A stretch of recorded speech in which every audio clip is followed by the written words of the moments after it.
Welcome everybody. This is Megan with WCET. Thank you for joining us for this very exciting webcast from PAR on the Student Success membership offer that they're going to provide to WCET member institutions. First, I'd like to thank Blackboard Collaborate for making this platform available today. If you have any technical issues, please contact Blackboard directly. We will communicate with you and you'll communicate with us via the chat box today. So if questions arise or if you have any comments, please go ahead and communicate with us via the chat box and we'll be keeping an eye on that. We'll get to questions toward the end of each presentation section. The webcast is being recorded and we will send out a link to the archive, PowerPoint, and any resources that were shared later next week. As we go along, do enter your questions. We'll be keeping track of those.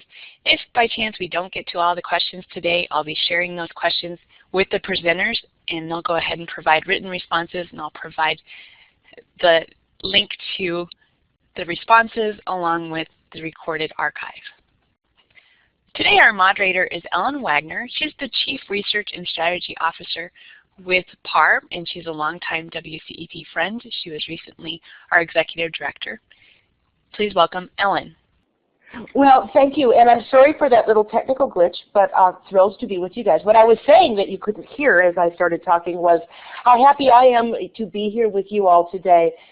You'll be hearing us talk a little bit about PAR in context so that you have the full story, but of course, as a longtime contributor and participant in WCET, and in fact with PAR being born at WCET, it's really special for me to be here with you guys today. I also am thrilled that Michelle Wiley and Russ Little will be joining us. Michelle will be talking to us about what it has been like to work with the Student Success Framework as we get going into the session. Now, I'm thrilled to introduce Russ. Up until about a month or so ago, Russ would have been joining us as a member of PAR Framework, but we were able to convince Russ that we were doing pretty exciting things at PAR and that he was doing amazing things that we wanted to be able to showcase. So now Russ is coming to us as the Chief Innovation Officer of the PAR Framework. So thank you both. We will be coming back to both of you for some very important parts of the whole story that we'd like to tell you about what we're doing to help promote student success. So in order for us to begin to tell this story, I wanted to give you a little bit of information about the PAR Framework. Some of you have been hearing us talk about this now at WCET for years because this has been one of our showcase projects that I was able to work on with the team at WCET during the time I was Executive Director from 2009 until 2013. PAR is a national independent multi-institutional collaborative venture. We are focused on student success, and not just student success in the broad sorts of ways. I mean, we at PAR are focused on identifying solutions to the very specific problem of what we can do around completion, persistence, and retention. We're doing this because for all of the great interest that we have in innovation and education, and with all the great ways in which we can leverage learning technologies and some amazing innovative ways of looking at using data to both predict and prescribe treatments, what we find is that in our interest in looking all across the landscape of all the great things we can be doing at the individual application level, that for whatever reason, we in the post-secondary world are still having a pretty tough time trying to show demonstrable improvements around graduation rates and retention rates. And so while there are many, many exciting ways to get to that goal, our focus in PAR has really been to solve a very specific problem in innovative ways. We launched at WCET as the result of a lot of we practitioners sitting around after a very successful WCET annual meeting talking about what it would be that we could do differently that might actually help us solve these problems. So we approached the Bill and Melinda Gates Foundation. They funded us to do the work on PAR. For the last 3.5 years, we were looking to see if we could actually use predictive analytics in applied ways. It turns out that we can. We worked with our institutional partners to discover that there were things we could do to truly move the needle on their graduation rates, their persistent rates at the campuses. And we are now poised at the end of this month, in fact January 1st, we will be launching as an independent entity from WCET and WCET. We are following in the great examples of organizations like iNACOL and NCHEMS, the National Center for Education Management Systems, that were incubated at WCET and have now gone forward to become independent self-sustaining operating organizations. So we are on that path to move forward ourselves. A couple of quick points to make about PAR. We are a collaborative enterprise. There is a core team of people that are focused on providing the services to the membership, but we are guided by the input from people who are members of PAR because we in fact are focused on solving our collective problems as a community. That means we are member driven. It means that we are looking for questions that we can help answer that really make a difference for the campuses today, right now. We obviously have to look toward the future. We obviously have to figure out how to make this all work to our collective benefit. But frankly, waiting a long time is not necessarily going to answer our questions and get us to move the needle. We have also done something, made an active decision to stay in the nonprofit arena. There are going to be, and there continue to be, wonderful commercial partners and products that are available in this space. And as I look ahead to the trends we are tracking in the learner analytics community, I think we are going to find that there are going to be a wide variety of great commercial products that are going to help us look at specific components of this big picture of student success.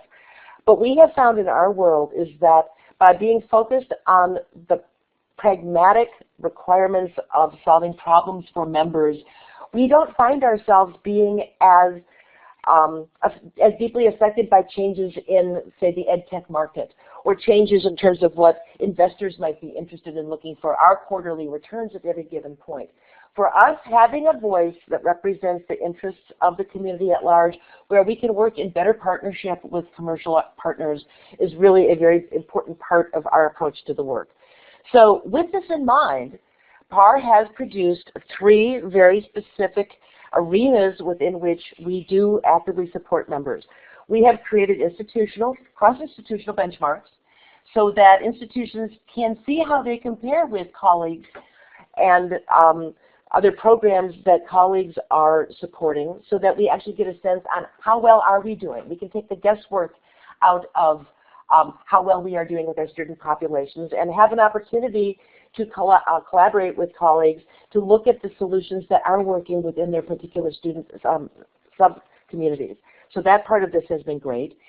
We are able to take the institutional data from all of our members in the aggregated form and create very institutional specific predictive models so that institutions have opportunities for finding the individual students at risk at their campus and being able to make better determinations about what can be done to support their success. I will say that many of the PAR members are also working on institutionally specific predictive models. There is no reason why one can't start looking across multiple predictions because, of course, focusing on predictive methodologies, there's not a single right way of doing a predictive model. Predictions represent an entire body of analytical discourse and work where being able to do some cross comparisons and cross validations have in fact been highly effective and useful for many of the PAR members. All of these things being held equal, one of the places that we found ourselves moving as a result of what our members had been telling us was in making the predictions and benchmarks actionable by linking them actively to interventions being used to support student success. And the idea that we can better understand what campus intervention programs are in place and which ones are working with real evidence to talk about impact and efficacy on the campus and then sharing those data, that has been a place where pretty much across the board we have been getting an enormous amount of excitement from people saying, oh my gosh, I can actually take this data right now and I can use it to answer real problems this semester and make better use of the resources that we have in play. So that is where we've started getting really excited. There are a couple of common things about PAR that has made it possible for us to take this broad community-based perspective. One of them is that we do use common language to create common measures, whether we are talking about our data definitions that we have openly published with the Creative Commons licenses so that people can download it and use it, whether they're a part of PAR or not, whether we're talking about the common language that we have used around interventions and how we are able to look at all those things that we do at campuses to help support students and come up with some types of consistent ways of thinking about that ourselves. The fact that we can all talk about the same things gives us opportunities to do true apples-to-apples comparisons so that when we talk about a graduation rate, we know we are talking about things that are relevant and germane for everybody that we are including within PAR, not just for the 1 or 2 or 3 schools that are doing it a particular way. We are also focused very much on measuring and comparing results. Many of us working in institutions are finding ourselves staring at college scorecards in the face. We know and have no reason to shy away from being evaluated. We all know that being able to evaluate efficacy is part of improvement. I think for many of us, making sure that we are talking about the same things so that we are being compared on reliable, valid measures is very, very important, particularly as we know right now for many of us working in innovative programs that not all of our students look like the first-time full-time freshmen that ends up being used as the baseline metric for most scorecard programs as we look at iPads as our baseline. So being able to come up with work group participation to help guide the conversation, look at the benchmarking effectiveness, pilots to actually measure what's going on, and the determining intervention measures are a very big part of the work that we do.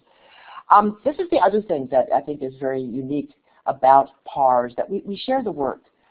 What all of us understand in this arena of analytics, learner analytics, big data, whatever you want to call it, is that getting to the point of being able to find our data, put them into forms that are usable, and to make comparisons that are generalizable across conditions takes a tremendous amount of work.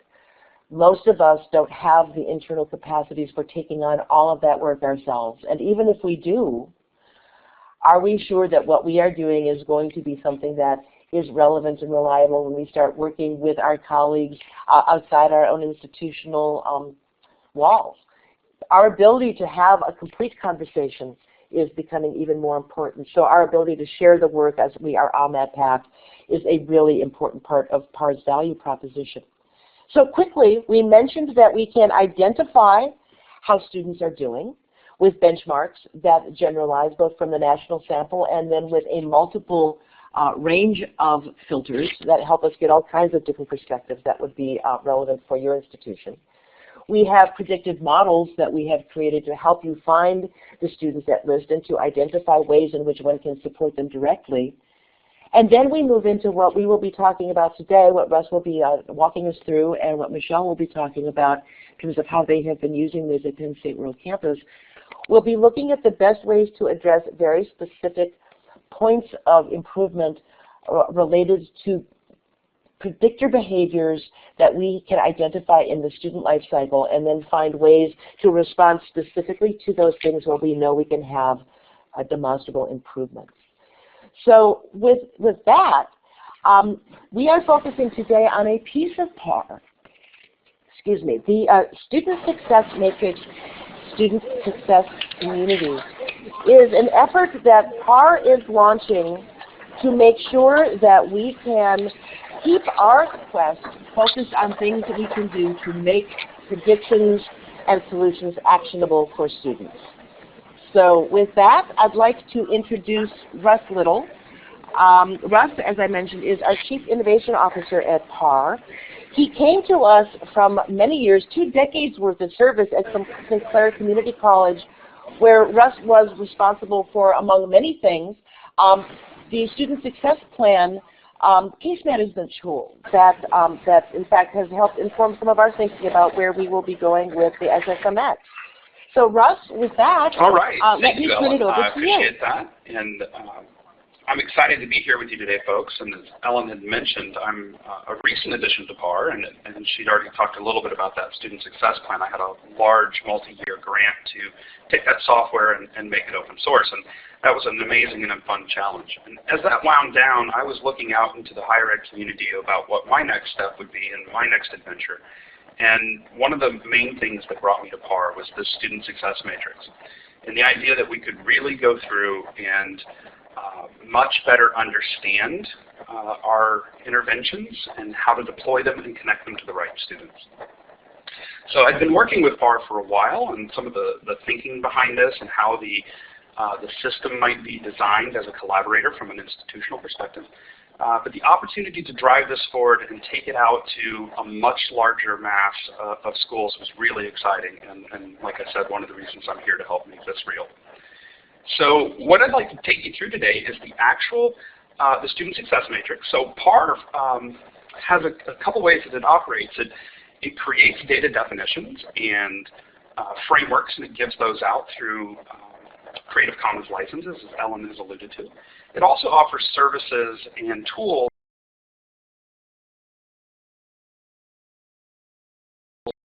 that we offer to our members. And so we have this student success matrix that was developed at PAR over the last couple of years as a framework with a lot of research and science behind it, as well as an analysis of the data and what did it really indicate and how did those link together. And then we'll go into the actual software tool that leverages that framework to make those things more actionable at an institutional level. So this is a real product. It's really there. This is not a speculative thing. We've done this with more than 20 schools at this point and collected data, and we have hundreds of different interventions into the system to validate the process and to be able to make sure and work out some bugs across the ecosystem. And we're really excited about being able to scale up from that field test to doing this at a much greater scale. Also, just to give you some scope of how much this resonated with the higher ed community, this framework, even without software, just as a set of spreadsheets, was downloaded over 2,000 times, illustrating the need out there for people to be able to have common ways to think about interventions, to be able to inventory them, understand them, manage them, measure them, and ultimately improve them, and so that we have greater institutional success.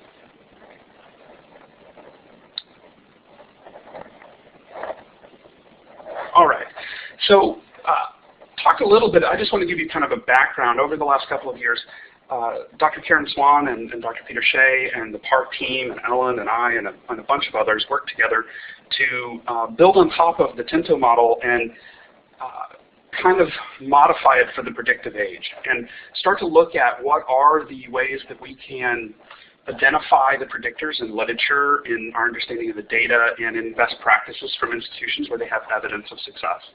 And then how can we use that to inventory the interventions we have so that when we get to the point of making predictions or know that we're focusing on a specific area of student risk, that we're bringing the appropriate intervention to bear at that moment in time. And so we took that framework and, again, kind of worked through it and made sure we did a kind of an exhaustive lit review and made sure that we built on the shoulders of giants.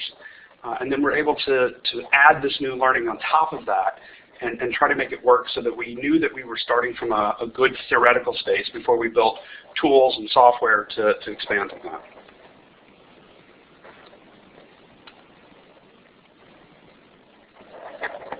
So the way this breaks down in the most simplistic terms is that we have these predictor categories, and these have subcategories, and we can talk about that in a little more depth when we get into the tool itself.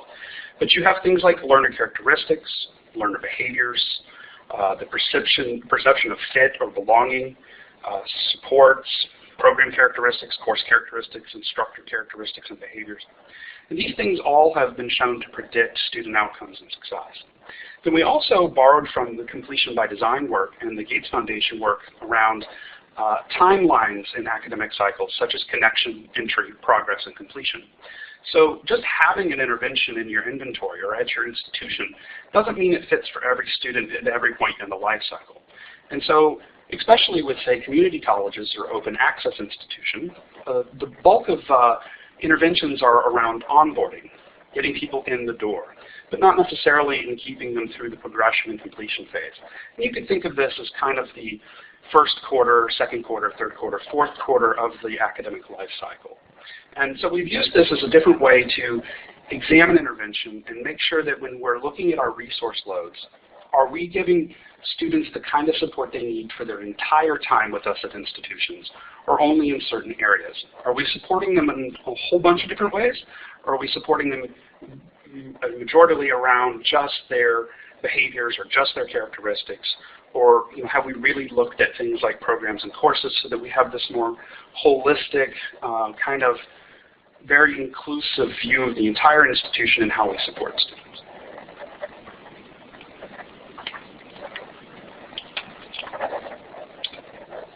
So that is the framework, and like I said, that's freely available, Creative Commons. Please feel free to go out and download that and take a look at it. But what we're excited about and here today to really show you and to make an offer around is the Student Success Matrix Online. So this is a tool that leverages that great research and scholarship and turns it into a piece of software with wizards and walkthrough and the ability to create a portfolio and manage that portfolio, understand your interventions, and communicate them broadly. So you can distribute the tool to many people in your institution to collect data, run it through a little bit of a workflow to make sure that you're validating that, and come up with knowledge about what you're doing across your entire institution to help student success, what your interventions look like, if they're being measured or not, and if they're not, why not, how many students they're supposed to impact, and what kind of resource loads those things are taking on, so that you can get a real a look at all of this.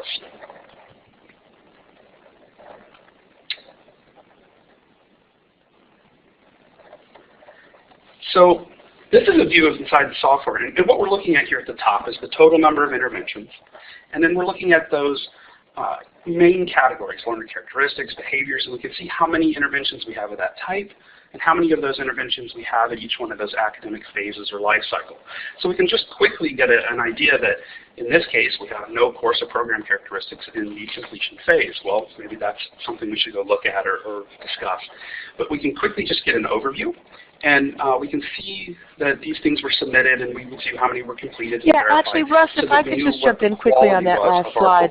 This is actually an example of the work that one of the PAR partners did when we began really diving into that question that people were asking us at the PAR team when we were able to present the predictive models and show the students at risk, which was that question of, well, what are we supposed to do about this now? What are we supposed to do about these students?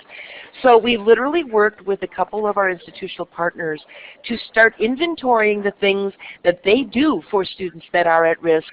So this example that Russ showed you is, in fact, a single institution's first pass on literally identifying, inventorying, and tracking the things that they were actually doing at that time to be able to get a map of what the support pictures actually looked like.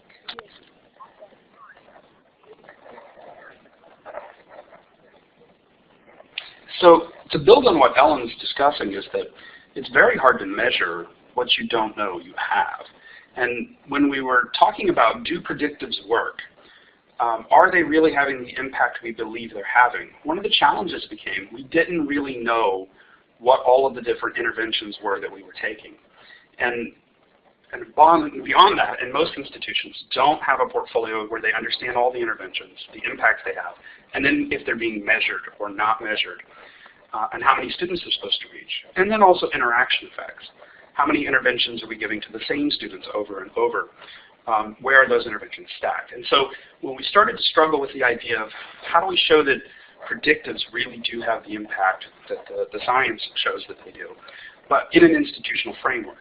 And so that challenge became that we needed to inventory and understand what it was we were doing so that we had a chance to manage that portfolio of interventions in a positive way and be able to show that we didn't have duplication of effort or holes in our services where we support them really well on board and at graduation but nothing in the middle, or other things of that nature that just weren't readily apparent because there wasn't a way to look at the ecosystem holistically.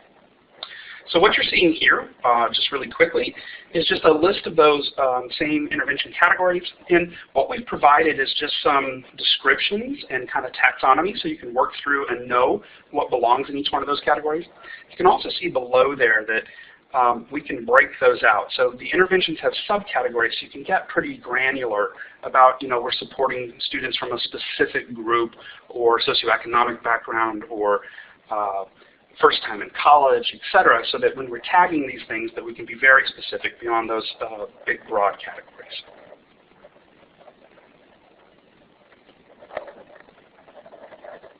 So this is another way to look at it, and this would be the view that just shows us all of our interventions. And you can see those checkboxes in connection, entry, progress, and completion, and it just gives us a systems portfolio view of this. We can also then see which of the interventions or predictor categories that these things are related to categorically. So is this for fit? Is this for learner characteristics or behavior, etc.? And then understand what we have at each one of those levels. So digging a little deeper, and we want to be able to go through and within something like learner characteristics, break that out. So we have military status, ethnicity, age, gender, and these are just examples of the many, many more that are there. So that we can talk about, we have programs that support veterans, or we have programs to support African American male leadership, or whatever we might have that we're trying to target and address, and so that we can inventory it appropriately and make sure that as we go through characteristics, we might have a couple things to address certain areas, but are we looking at that entire thing? And do our interventions actually address our problem areas or the areas where we think we have room for growth and improvement? Now, frequently at institutions, and the ones I've worked with a number of institutions over the last couple of years implementing IPASS systems, and as we work through, they grow up organically, and everybody wants to support students. And so you find many areas of the college building support and intervention programs and trying to collaborate. But it's rare to find a singular source or authority of information across the entire institution that knows about every intervention that is available to every student. And then can look at that and say, are our resources deployed appropriately? Do we have an intervention that works fantastically for 10 students, but it eats up 80% of the resources? So, those kinds of systems level intervention tasks have often been very difficult because of the organic way that most of these things grow up over time. So we have this process so you can distribute out to many contributors, so this doesn't have to be a singular burden on just one office or IR, where they can go in and enter the information about these interventions, give them some description, categorize them, and then walk through kind of a wizard that allows them to go through and check which things that this intervention is supposed to support. And then that kind of automatically builds if they're in learner characteristics or learner behaviors, so that they don't have to make those as tactical decisions. They can say, hey, this is really about adult students, so we're going to say this is addressing adult age or something of that nature. This is really an intervention at the Women's Center to empower young women, so this is a gender-specific type of intervention, etc. So later, when you're looking for the right intervention for a student, you want to be able to match those up to the appropriate characteristics so that we're making the right referrals and using our resources in the best way. So ultimately, we also want to set what was the outcome. And I find this pretty interesting for institutions when I talk to them. Sometimes you'll say, well, that's a fantastic intervention. What was the outcome? What is the intent? What is the stated goal of this intervention? And frequently there are folks that say, it was the right thing to do or it's a good thing to do. But being explicit and knowing that this intervention is supposed to increase what? Retention, success, and how will it be measured? And in doing so, we can be a little more strategic in thinking about these interventions, and this tool allows us to do that. Now, granted, not everybody has all this kind of information, or how many students it impacts, or the number of FTE that might support a specific intervention, but it starts a conversation, and it creates a framework, and then it begs questions. Why don't we know how many resources are used to run this intervention, or how many students does it impact? Is there any kind of outcome or measurement plan? If there is evidence, what is the evidence, and is it of good quality? So we might know what things are really, really working and we should scale tremendously, or what things may not work so well, and we might put our resources elsewhere. But it gives us a common framework to use so that we're all speaking the same language, and that's within the institution. And then, as Ellen talked about, the collaboration among institutions. So suddenly we have this much larger framework to work as a community together to know what interventions work with what kind of students, for what kind of predictors of risk, and potential ways that other people have measured evidence and what that evidence might be, and work together to find the best things, the actual tactical interventions that we can use to drive change in student success, retention, completion, and convention.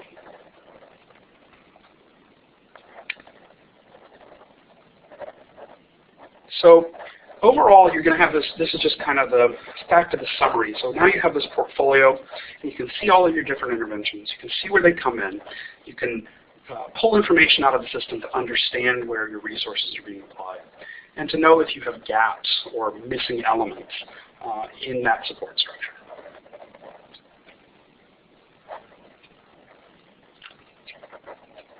So I think one of the big things for me is in trying to build technology systems and use data in meaningful ways, having a way to measure and understand things in some kind of longitudinal or systematic way. So this consolidated institutional view. And more importantly to me is have predictions. You know, and I love data, and I'm really excited about what we can do with the predictive analytics. But if it doesn't drive action, if we don't make change at the policy level, at the individual student level, the program, the course, something, if we don't drive action, then basically it's a research project. And what we want to do is improve student outcomes. And so we really need to have these interventions aligned with our predictives. And this gives us a framework to do that. So that when our predictive models tell us, you know, Bob may not be doing well. Okay, but what do I do with that? Now what? How do I know that the prediction can get used in a tactical way with what I have at my institution, not what the literature says, but what is at my institution that the predictive model kicked out that we can connect Bob and get him to the right service at the right time. The other thing is you find this ability to look at gaps and redundancies and the sequence and timing, as well as being able to prioritize. Maybe more funding needs to go to the things that are more successful, or less funding, or there might be things that scale really easily, etc. The other thing is we frequently find when folks start working with this that many intervention strategies are just not being measured in any meaningful way. And it starts a conversation. Nobody's going to go from 0 to 100 in a single sitting, but it creates a framework to have that conversation, to work with people in the institution to understand why aren't we measuring, what could we measure, how could we measure, how would we know. And the collaboration has been fantastic. So the work with the peers and the different institutions over the last 2 years has been amazing, and great ideas come from many places and many people. And so the more folks we have in there working together as a team, the greater the sum becomes. And that's been fantastic and really exciting and something I've enjoyed a great deal. So how do we know now what? What do we do with our analytics? Does it work? How do we know it worked? Can we understand, manage, measure? And then ultimately, can we improve our portfolio of systems interventions, student interventions, all those things we wrap holistically around a student to make sure that they get to their goal, get that credential, and go on and have an improved life through the power of higher education. So with that, I think I'm turning it over to Michelle to talk about actually, let me actual experience going through this process. How about if I introduce Michelle, you know, I was at an so institution. people know why we are talking. And I've actually seen a couple of questions coming up Fantastic. that we're going to hold for the time being so that I can, in fact, introduce Michelle. I think that her talking about what it is that she and her colleagues are doing at Penn State World Campus might, in fact, answer a couple of those questions. But with that, I am thrilled that Michelle Wiley is able to join us today. She is an academic support specialist at Penn State World Campus, where she oversees the coordination of efforts that are bringing these academic supports and programs to adult online learners. She's been with World Campus for about 3 years, so I think we met Michelle just about the time that she was coming on board as Penn State World Campus was really getting up to speed with PAR. And she's brought her knowledge from many years working in special education at the K-12 level to this entire conversation. So somebody who has been really, focused on what it is that we can do to support students with demonstrated needs.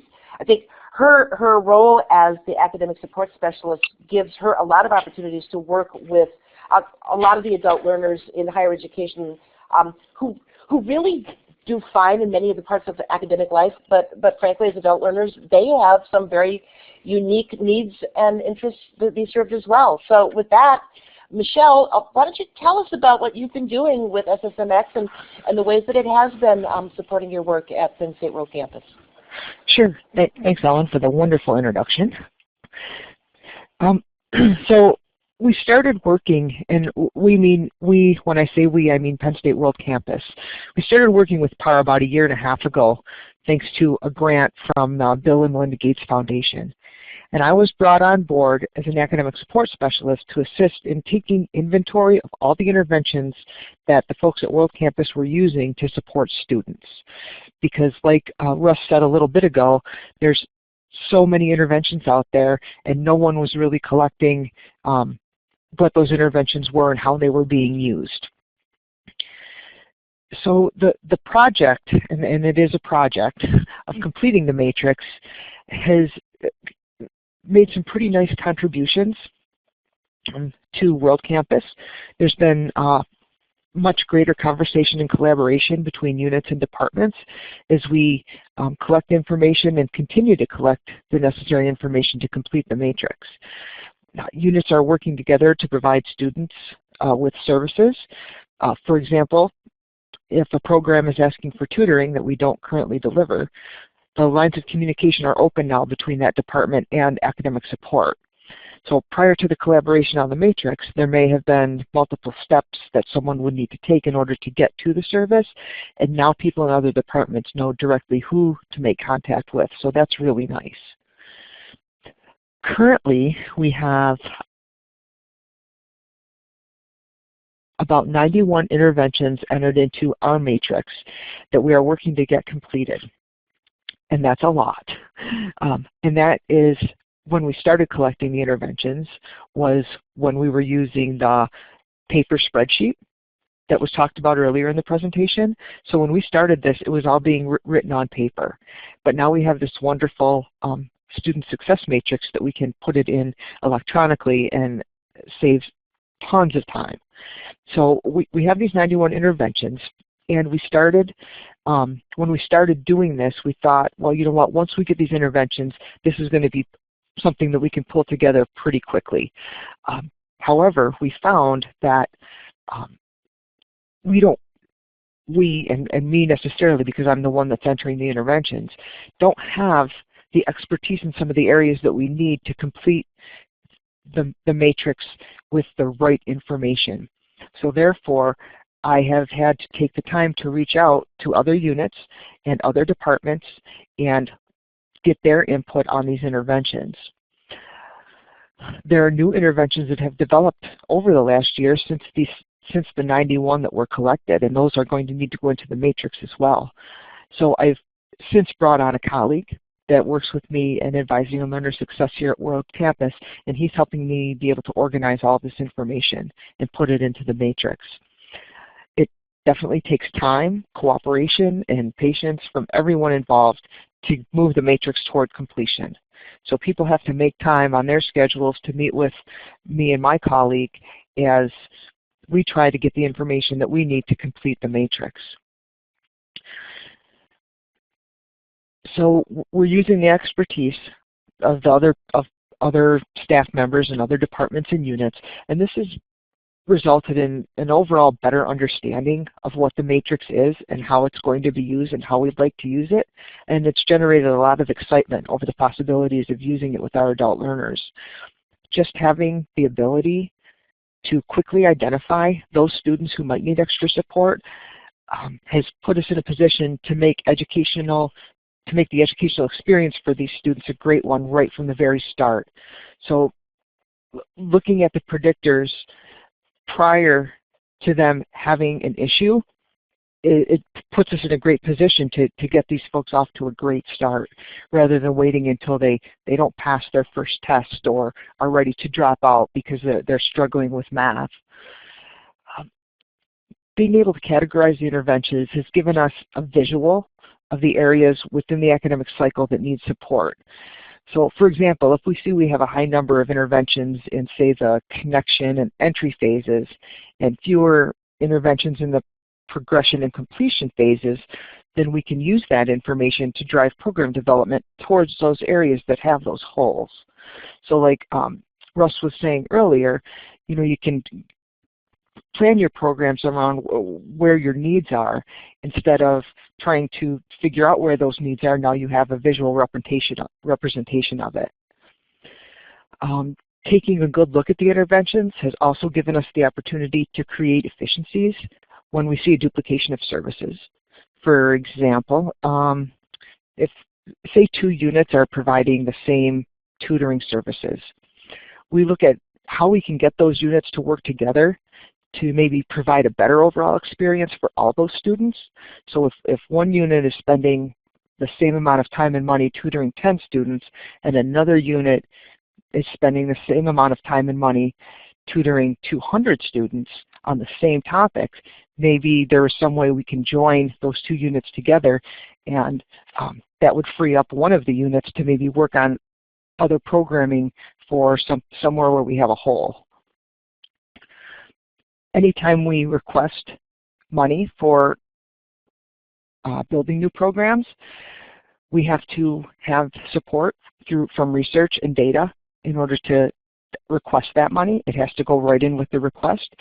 And having the success matrix is going to give us that data we need, and it's on our own students. So we're not taking data from other places and saying, well, these students are like ours, and this data shows this. Now we have data directly from our own students that are here at Penn State World Campus to help us drive decision making, and that's a win-win for us.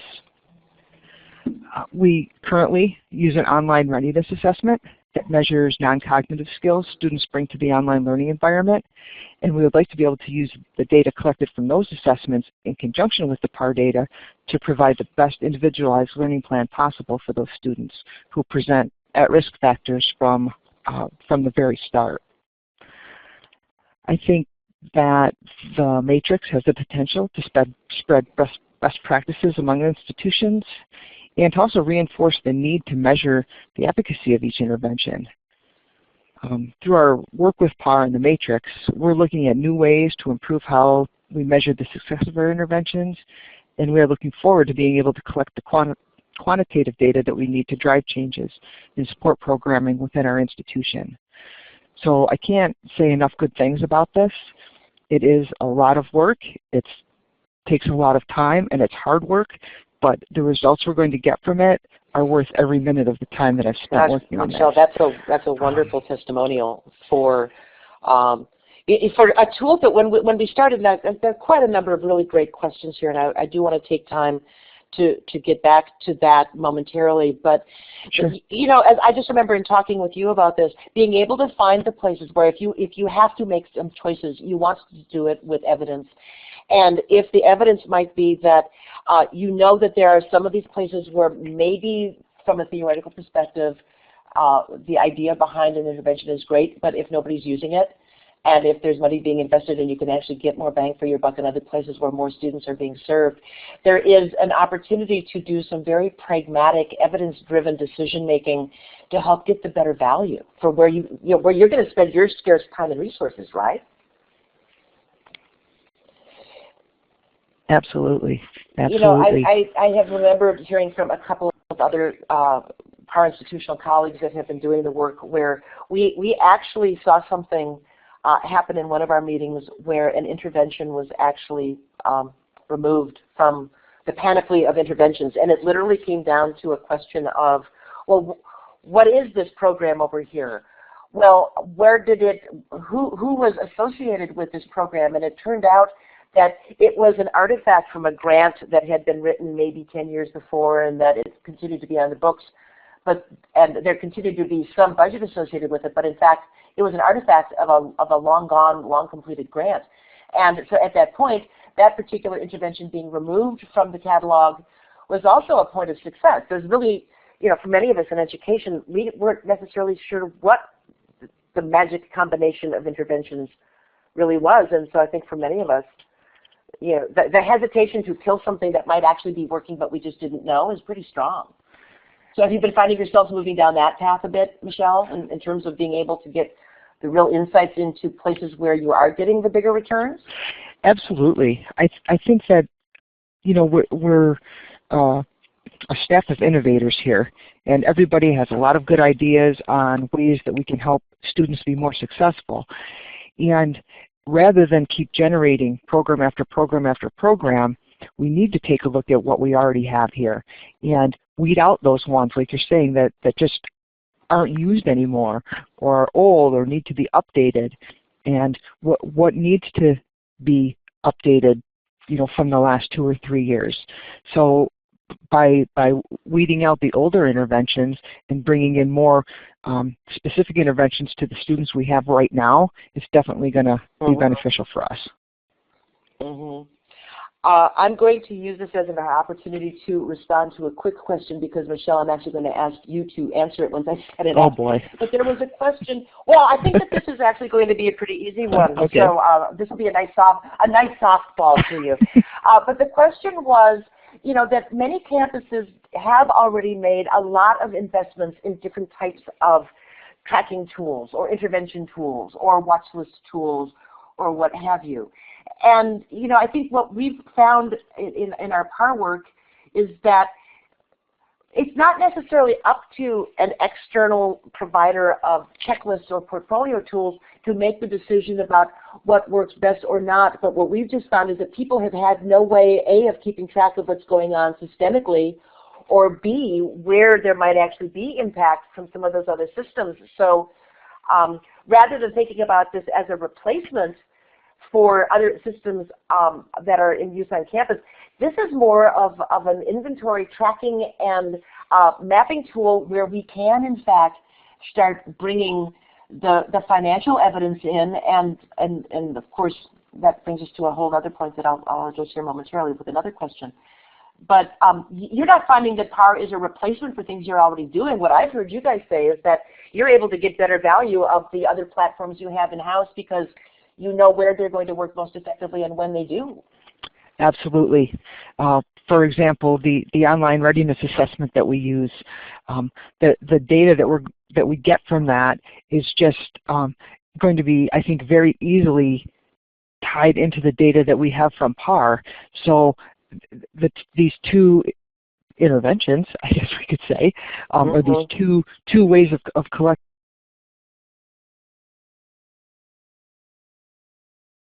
data on students are actually going to be able to work together in order to give us more information on the students. So no, it's definitely not replacing anything. And if anything, it's enhancing some of the things we already have.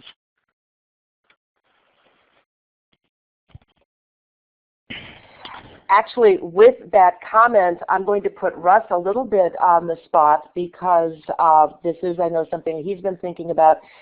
We have actually been doing a fair amount of work recently on data inter-exchange, so that when we start working with other interventions that, in fact, this is, in fact, a data sampling portfolio platform, so that we're not just talking about PAR on its own as it is. We are working with other platforms. And Russ, since I don't want to tell any tales, I'd actually like to ask you if you could address where we're headed in this direction. So whatever one of the level things is most I'd just like to comfortable make clear is SSMx is a standalone usable tool as one part of the entire PAR ecosystem.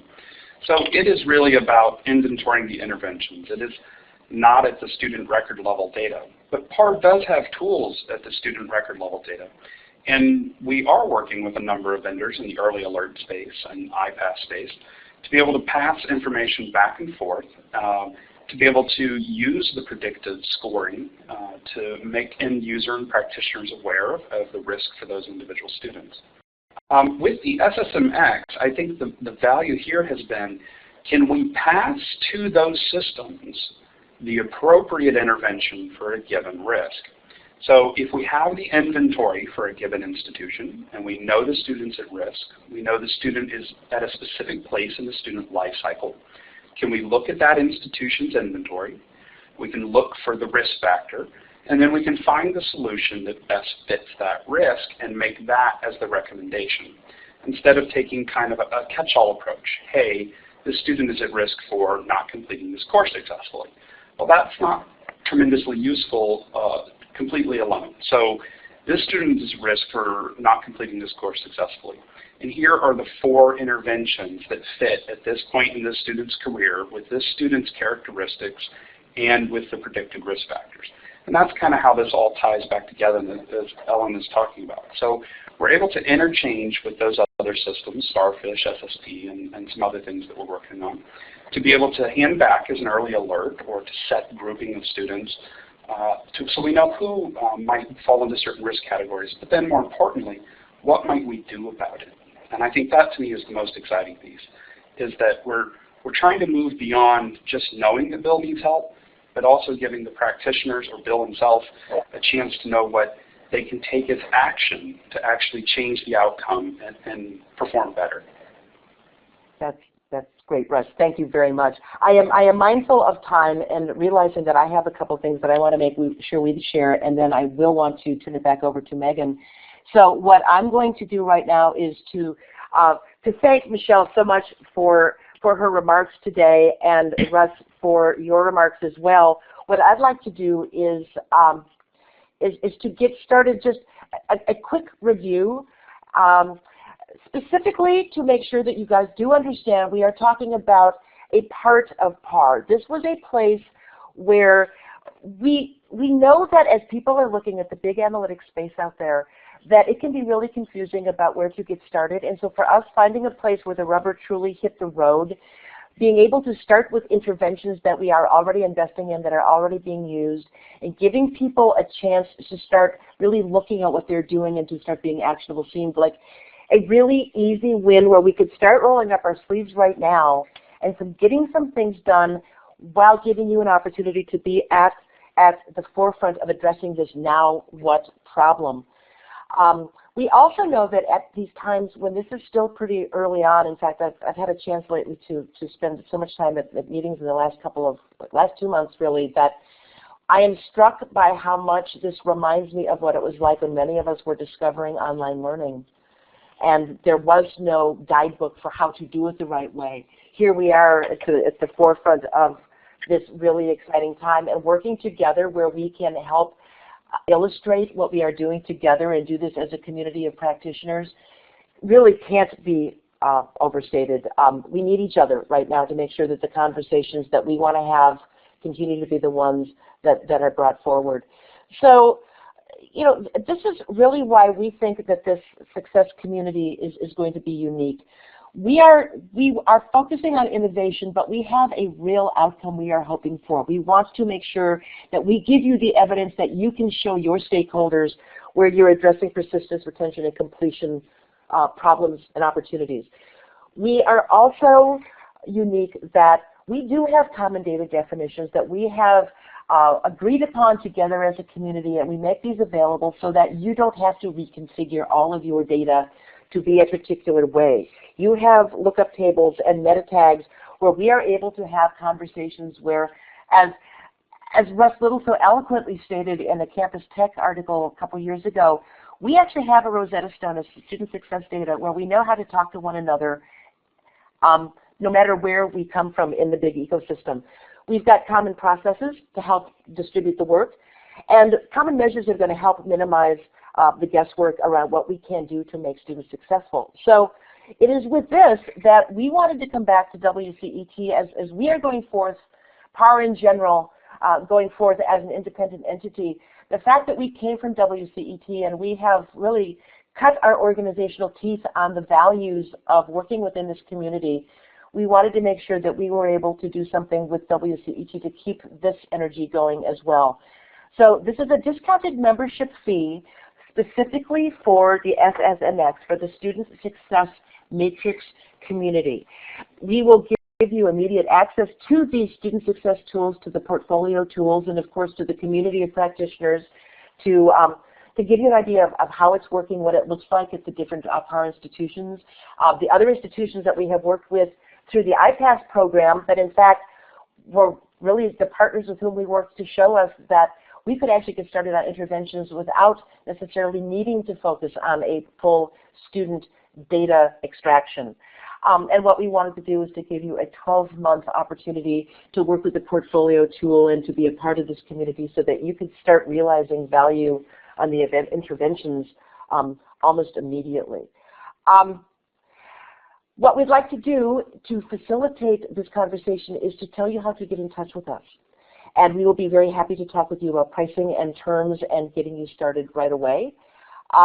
If you want to send us an email, the email is WCET for PAR. There is no space in the email, so it's WCET for PAR at parframework.org, and that will get you to a general information point where we can respond to you. But I wanted you to know how to get in touch with Russ and with me directly, because our interest is in helping you take a look at what we can do to help you get started right now. We have a number of colleagues that we know, as Michelle has done, that can tell you specifically what this looks like as they're working at their campus. And again, keeping the spirit going in terms of this is a collaborative opportunity, a collaborative venture. We want the community to be able to help speak about the things that matter to us so that our vendor partners have opportunities to be there with us, making sure that we are all focused on student success. So with that, I actually want to breathe for a moment to make sure. I know Mike Abbiati had asked some great questions here about who needs to be involved, and I did respond in writing, but I think I can probably do this a little bit more quickly. But let me just take a quick look.